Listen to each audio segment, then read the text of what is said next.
እንደ ሁላችንም አያምጣብን እንጂ ጌታችን ባዶውን ቆሞ እኛ ከሱ የለመነው ነገር ደግሞ በአንጻሩ በዚህ በኩል ተከምሮ ሁሉም ነገር ብታገኙት የትኛውን ትመርጡ ይሆን? ምንም ነገር ያልያዘውን እንዲሁ ዝም ብሎ የቆመውን እሱን ነው ወይስ ሁሉም የተከማቸውን የአይን የሚያጓጓውን?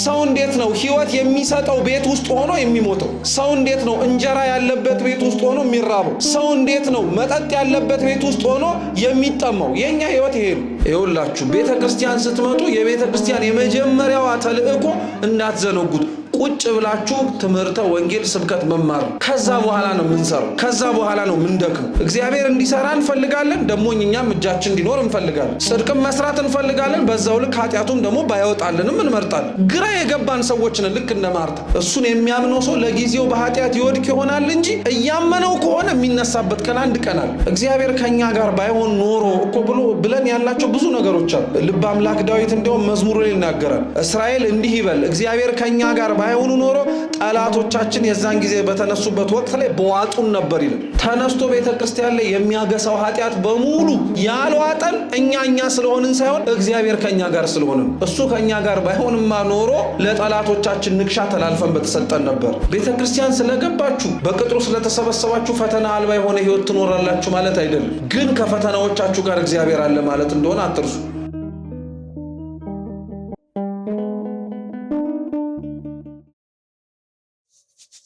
አንድ ወለተ ኢያኢሮስ የሚባል የምኩራብ አለቃ ነበር እና ያ የምኩራብ አለቃ ልጁ በጠና እንደታመመችበት በሰማበት ጊዜ ላይ ወደ ጌታችን ወደ ኢየሱስ ክርስቶስ እየሮጠ ሄደና ልጁ እንደታመመችበትና እንዲፈውሳት እንደሚፈልግ ለመነ እና ያ ወለተ ኢያኢሮስ በነገራችን ላይ በጣም የሚገርም ለማኝ ነው። ለምን መሰላችሁ? ኢያኢሮስ የምኩራብ ወይንም ደግሞ የአይሁድ ቤተ ጸሎት ውስጥ ያገለግል የነበረ አንድ ሰው ነው። አይሁድ ደግሞ እንደምታውቁት ክርስቶስን ይወዱታል። አይጭነቃችሁ እንጂ ክርስቲያኖች የጨነቃችሁ ጊዜ ላይ ሰው ሊያገኛችሁ የማይጠብቅበት ቦታ ላይ ያገኛችኋል። ኢያኢሮስ ወዶ አይደለም ክርስቶስ ጋር የሄደው። የሞከረው ነገር በሙሉ ልጁን ሊያድንለት ስላልቻለ የመጨረሻ ተስፋው መሄድ ባይፈልግም እነሱ ቢጠሉትም ኢያኢሮስ ግን ልጁን ስለሚወዳት ብሎ ወደ ክርስቶስ ሄደ። ወደ ክርስቶስም ሄደና ጠየቀው፣ ጌታ ሆይ መምህር ሆይ ልጄ ታማብኛለችና እባክህ ደርሰህ አድንልኝ አለ። እየሰማችሁ ነው? ደርሰህ አድንልኝ፣ እጅህን ጫንባትና ትፈወሳለች አለ። እናንተን ልጠይቃችሁ በደንብ ግልጽ እንዲሆንላችሁ ማለት ነው። አያርገውና ለምሳሌ ልጃችሁ ታመመች፣ አያርገውና ልጃችሁ በታመመችበት ጊዜ ላይ ልጃችሁን ይዛችሁ መጣችሁና እናንተ ኢያኢሮስን ብትሆኑ ማለት ነው ከክርስቶስ እግር ስር ጥላችኋት ወይም ማስቀምጣችኋት፣ አሊያም ደግሞ ወደ ክርስቶስ ሄዳችሁ ልጃችሁ ቤት ብትሆን የታመመችው ሄዳችሁ እርሱን አድንልኝ ነው የምትሉት ወይስ እጅህን ጭነህ አድንልኝ ነው የምትሉት? እንዴ መልሷ። አድንልኝ ነው የምትሉት ወይስ እጅህን ጭነህ አድንልኝ ነው የምትሉት? ጉዳያችሁ ከማዳን ጋር ከሆነ አይደለም እጁን እግሩንም ቢጭንባት ጉዳያችሁም አይደለም። ብቻ ምን እንድታረግ ብቻ ነው የምትፈልጉት? እንድትድን ነው። አንዳንድ ሰው በሚጸልየው ጸሎት ውስጥ ከእግዚአብሔር የሚፈልገውን ነገር መለመን ያለበት እንዲያደርግለት ነው እንጂ እርሱ በመረጠበት መንገድ እንዲያደርግለት አይደለም። አይደለም እጁን ጭኖ በሌላ መንገድም ቢያድናት መዳኗ እኮ አይቀርም። አንዳንድ ሰው እግዚአብሔር እንዲሰራው የሚፈልገው በህይወቱ እርሱ በመረጠበት ነው እንጂ እግዚአብሔር ባሰበለት መንገድ አይደለም። ክርስቶስ ላይሄድበት የሚችልበት ምክንያት አለው። አንደኛ ሊይዙት የሚፈልጉ አይሁድ ማህበር ውስጥ ያለ ሰው ነው ኢያኢሮስ። እኔ ምን አገባኝ ታዲያ? አንተ ልትሰቅለኝ ልታንገላታኝ እየፈለክ ደግሞ ልጅህን ወርጄ ላድንልህ ማለት ይችል ነበር። ምንም አላለውም። እሺ ና እንሂዳለን፣ እሺ ና እንሂዳለን። ክርስቶስና ኢያኢሮስ አብረው በመንገድ እየሄዱ ሳለ ደግሞ ሌላ አንዲት ሴት መጣች። መንገድ በገበያ መካከል ሲያልፍ ትናንትና ከ12 ዓመት በፊት ማለት ነው ጤነኛ የነበረች ሴት ነበረች። አንድ ቀን ተኝታ ከእንቅልፏ ስትነሳ ግን ላይቋረጥ ከሰውነቷ ደም መፍሰስ ጀምሮ ነበር።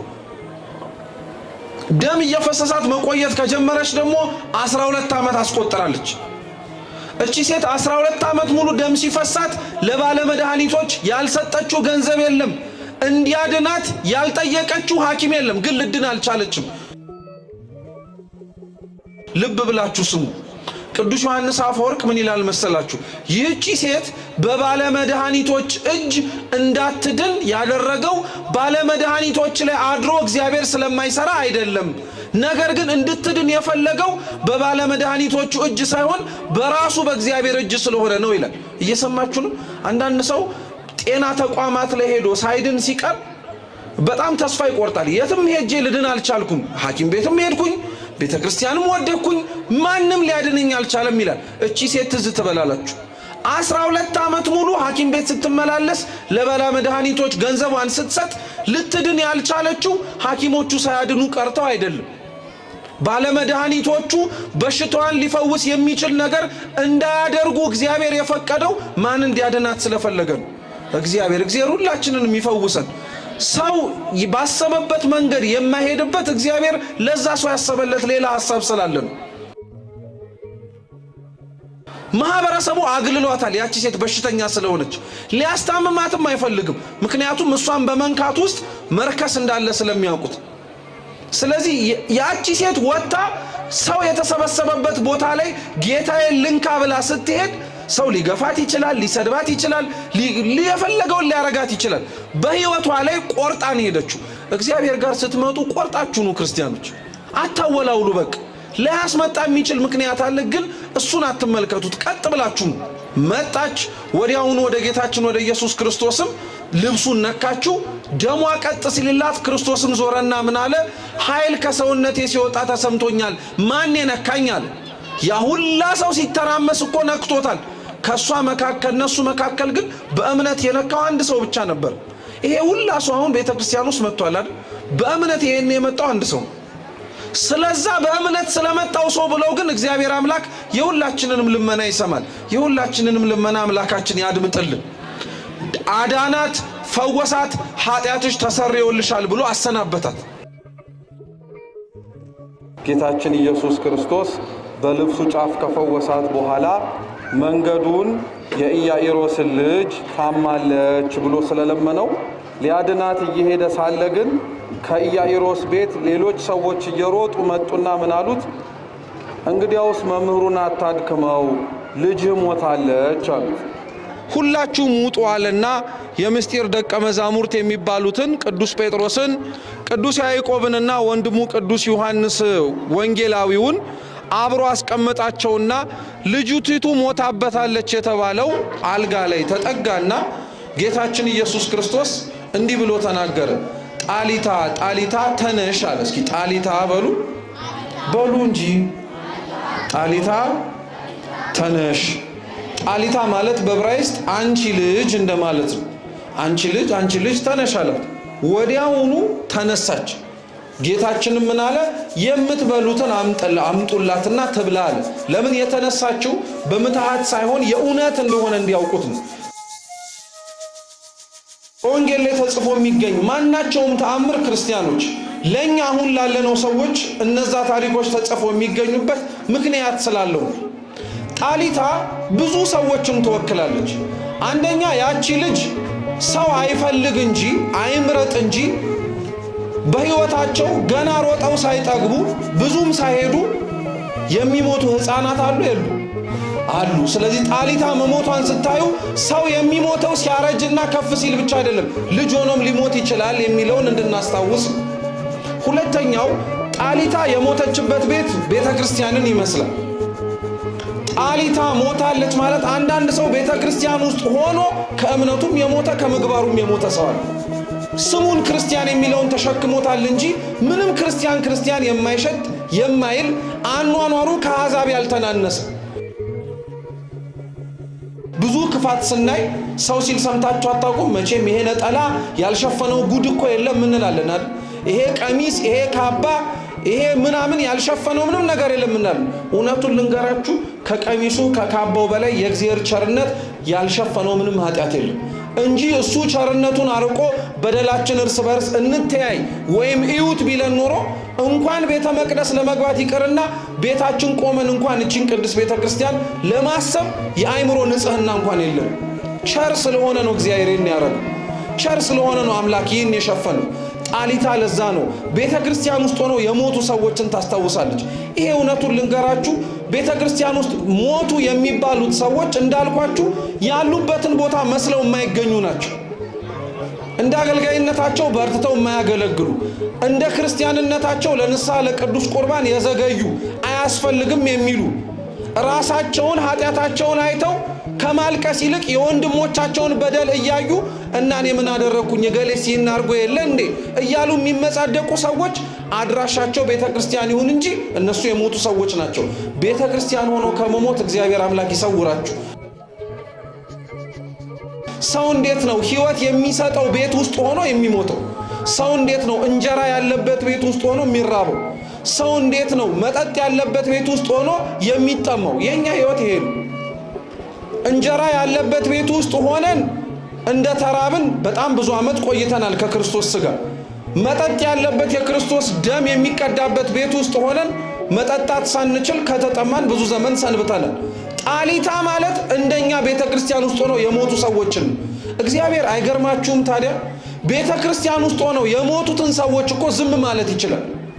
ምክንያቱም ቢያንስ እንኳን ውጪ ሆኖ ከሞተ ሰው በተሻለ መልኩ እኒህ ሰዎች መኖር እንዲችሉ ቤቱን ከፍቶ አስገብቷቸው፣ እዚህ ቤቱን ከፍቶ ያስገባቸው ሰዎች እንኳን ሲሞቱ እና እኔ ምን አገባኝ አይልም ክርስቶስ። እነሱንም ለማስነሳት ከተኙበት የእንቅልፍ የስንፍና የኃጢአት አልጋ ለመቀስቀስ ብሎ ጌታችን እንደነዚህ አይነቶቹን ይቀሰቅሳል። ለዛ ነው የሙታንን መነሳት ተስፋ እናደርጋለን ያለው። ቤተ ክርስቲያን ውስጥ ሞተው ከምግባር ከሃይማኖት ርቀው መገኛ ቦታቸው ይሄ ቤተ ክርስቲያን ሆነ እንጂ ሕይወታቸው ክርስቲያናዊ ያልሆኑ ሰዎችን እግዚአብሔር አምላክ እንደሚያስነሳቸው ተስፋ እናደርጋለን አለ። ክርስቲያኖች ልብ ብላችሁ ስሙ። ሞታችሁን ማሰብ በየዕድሜ ክልላችሁ ካልጀመራችሁ በቀር ወደ እግዚአብሔር መንግሥት ለመግባትም መሞከር አትጀምሩ። ሰው ሁሌም ተኝቶ የሚነቃ ስለሚመስለው እኮ ነው ከትላንትናው ኃጢአቱ እያሳደረ ዛሬ የሚቀጥለው እንጂ ሞቷ እንደ መቅረት ሁሉ ተኝቶ አለመንቃት እንዳለ ራሱ ታውቃላችሁ። አንድ ቀን እኮ አለመኖር አለ፣ የእውነት ማለት ነው። ተኝታችሁ አለመነሳት አለ። በቃ ሰው ያንን የሚሞትባትን ቀን እያሰበ የቀረውን ጽድቅ ይሰራል እንጂ ሰው የሚሞትባትን ቀን ረስቶ የተረፈውን ኃጢአት የሚሰራበት ጊዜ ነው። አሁን ግን አንዳንድ ወላጅ እኮ የወለደው ልጁ ብቻ አይደለም ነገ አድጎ የሚያኖረው ተስፋውም ጭምር። ለዛ እኮ ነው ወላጆች ልጆቻቸውን ሲያጡ ተስፋዬ የሚሉት እኮ ለዛ ነው። ስማቸው ተስፋዬ ሆኖ አይደለም፣ ግን ወላጆች ልጆቻቸው ላይ ያለ ተስፋ ስላለ ነው። ይሄ ወላጅ ለልጅ የሚያለቅሰውን ለቅሶ እግዚአብሔር ለኛ ያለቅሰው። ይሄ ወላጅ የሚያለቅሰውንም በእግዚአብሔር ለኔና ለእናንተ ያፈሰው። እኔና እናንተ ኃጢአት ስንሰራ እኮ እግዚአብሔርም እኮ የሚያዝነው ለዚህ ነው። ተስፋው እኛ ነበርና ከኛ መካከል አንድ ሰው ሲናገር ይሰማኛል፣ ከኛ መካከል ሲያስተምር አንድ ሰው ልብ ገዝቶ ይለወጥልኛል ብሎ ማለት ነው። ልክ ወላጅ ልጁ ያልሆነ ቦታ ሲያገኘው እንደሚያዝነው እግዚአብሔርም ያልሆነ ቦታ ሲያገኘን የሚያዝነው እኮ ለዛ ነው። አንዳንድ ሰው ሊሞት የሚችለው ቤተክርስቲያን ውስጥ ነው እንዳልኳችሁ ምግባር ሃይማኖትን በማጣት። አንዳንዶቻችን ደግሞ ቤተክርስቲያን ውስጥ ምንም አይነት ህይወታችን እየተለወጠ እንዳልሆነ እያየን ተስፋ ቆርጠን መውጣት የጀመርን ሰዎች ደግሞ አለ። በቃ አየሁት ተጠመቅ ያሉኝን ተጠመቅኩኝ፣ ሂድ ያሉኝ ገዳም ሄድኩኝ፣ ተማር ያሉኝን ተማርኩኝ፣ ጠጣ ያሉኝን ጠጣው፣ ተሳለም ያሉኝን ተሳለምኩኝ፣ ምንም ጠብ ያለ ነገር የለም። ስለዚህ ምናልባት እግዚአብሔር እዚህ እንዳልሰነብት ፈልጎ ሊሆን ይችላል ብሎ የራሱን ሐሳብ የሰይጣንን ድምጽ ሰምቶ ሊወጣ ያለ ሰው አለ። ልክ እንደዛ እንደሞተው ጎረምሳ ማለት ነው። እርሱን መንገድ ላይ እንዳስነሳው ሁሉ አንዳንዶቻችን ከቤተ ክርስቲያን እኮ ዛሬ የመጨረሻ ቀናችን ነው የመጣናል። ሊመረቅ ሊያስመርቅ ኧረ ተውት እሱን ዛሬ እርም ከዚህ በኋላ በመጣ ብሎ የመጣ ሰው አይታጠም። ዛሬ የመጣውን ሰውም እግዚአብሔር ያስነሳዋል። መንገድ ላይ ሊወጣ እኮ በቃ አኮብልሏል። አሁን እሱንም የሙታንን መነሳት ተስፋ እናደርጋለን። የገብተው የሞቱትን ብቻ ሳይሆን ወጥተው ለመሞት መንገዳቸውን የጀመሩትንም እግዚአብሔር አስነስቶ ና ተመለስ ሊል ይችላል። ሁላችንንም በቸርነቱ ይመልሰን። ይኸውላችሁ ቤተ ክርስቲያን ስትመጡ የቤተ ክርስቲያን የመጀመሪያዋ ተልእኮ እንዳትዘነጉት ቁጭ ብላችሁ ትምህርተ ወንጌል ስብከት መማር። ከዛ በኋላ ነው የምንሰራው፣ ከዛ በኋላ ነው የምንደክመው።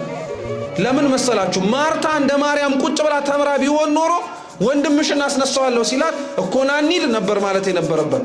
እሱን የሚያምነው ሰው ለጊዜው በኃጢአት ይወድቅ ይሆናል እንጂ እያመነው ከሆነ የሚነሳበት ቀን አንድ ቀን አለ። እግዚአብሔር ከኛ ጋር ባይሆን ኖሮ እኮ ብለን ያላቸው ብዙ ነገሮች አሉ። እውነት ልበ አምላክ ዳዊት እንደውም መዝሙሩ ላይ ይናገራል። እስራኤል እንዲህ ይበል እግዚአብሔር ከኛ ጋር ባይሆኑ ኖሮ ጠላቶቻችን የዛን ጊዜ በተነሱበት ወቅት ላይ በዋጡን ነበር ይላል። ተነስቶ ቤተክርስቲያን ላይ የሚያገሳው ኃጢአት በሙሉ ተነስቶ ቤተክርስቲያን ላይ የሚጮኸው ጠላት በሙሉ ያልዋጠን እኛ ስለሆንን ሳይሆን እግዚአብሔር ከኛ ጋር ስለሆነ እሱ ከኛ ጋር ባይሆንማ ኖሮ ለጠላቶቻችን ንክሻ ተላልፈን በተሰጠን ነበር። እኛን እኮ ከሙታን መካከል ከኃጢአታችን ያስነሳን ቀን እኮ ጠላቶቻችን ለምን ተነሱ ብለው የሚጎዱን ቀን የሚጀምርበት ነው። ቤተክርስቲያን ስለገባችሁ በቅጥሩ ስለተሰበሰባችሁ ፈተና አልባ የሆነ ህይወት ትኖራላችሁ ማለት አይደለም። ግን ከፈተናዎቻችሁ ጋር እግዚአብሔር አለ ማለት እንደሆነ አትርሱ። እግዚአብሔር ሁሌም እንዳለ አትርሱ። በሁሉም ቦታ የማይተው አምላክ ስለሆነ ይሄም ቤተ መቅደስ በዚህ ቦታ ላይ ያቆመው አምላካችን እኛንም ከዚህ ቦታ ሳያሳጣን ጸንተን እንድንኖር ይርዳን። ያስተማረን አምላካችን ስሙ የተመሰገነ ይሁን።